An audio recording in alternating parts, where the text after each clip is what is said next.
नमस्कार, मी पंजाब डक बीड जिल्ह्यासाठी एक सांगू इच्छितो की आता 19, 20, 21, 22 पर्यंत तुमच्या बीड जिल्ह्यात दररोज वेगवेगळ्या भागात चांगला पाऊस पडणार आहे, पिकाला जीवदान ठरणार आहे।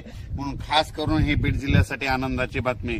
त्याच्यानंतर लातूर जिल्हा झालं, सोलापूर जिल्हा झालं, धाराशिव जिल्हा झालं, नगर जिल्हा झाला, परभणी जिल्हा झाला, नांदेड जिल्हा, हिंगोली जिल्हा, जालना जिल्हा, संभाजीनगर या जिल्ह्यातल्या शेतकऱ्याला सांगू इच्छितो की उद्या 20 जुलैपासून 20, 21, 22 आणि 23 या दरम्यान चांगला दररोज वेगवेगळ्या भागात भाग बदलत पाऊस पडणार आहे, म्हणून हा अंदाज लक्षात घ्यायचा। त्याच्यानंतर आपण परत विदर्भाकडे वळू। आज आहे 19 जुलै 2025।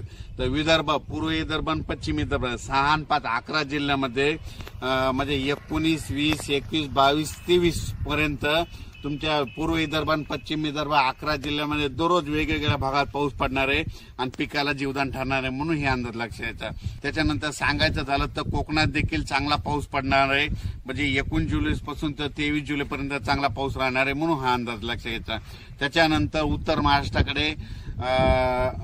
महाराष्ट्राकडे देखील सरीव सरी येत राहणार, म्हणून हा अंदाज लक्षात घ्यायचा। पण राज्यात सांगायचं झालं तर नगर जिल्हा झालं, जळगाव जिल्हा झालं, नाशिक जिल्हा झालं, त्याच्यानंतर बुलढाणा जिल्हा झालं, बुलढाणा ह्या भागामध्ये म्हणजे 22, 23, 24च्या दरम्यान तिकडल्या भागामध्ये चांगला पाऊस येणार आहे, म्हणून हे अंदाज लक्षात घ्यायचा।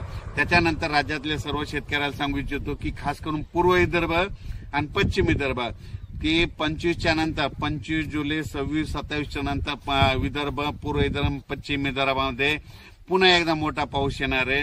त्याच्यानंतर हे अंदाज त्याचा नंतर दिले ते, पण खास करून आज 19 जुलैपासून ते 23 जुलैपर्यंत सोलापूर जिल्हा, सातारा जिल्हा, सांगली जिल्हा, पुणे जिल्हा, त्याच्यानंतर नगर जिल्हा, त्याच्यानंतर धाराशिव, बीड, लातूर, नांदेड, हिंगोली, यवतमाळ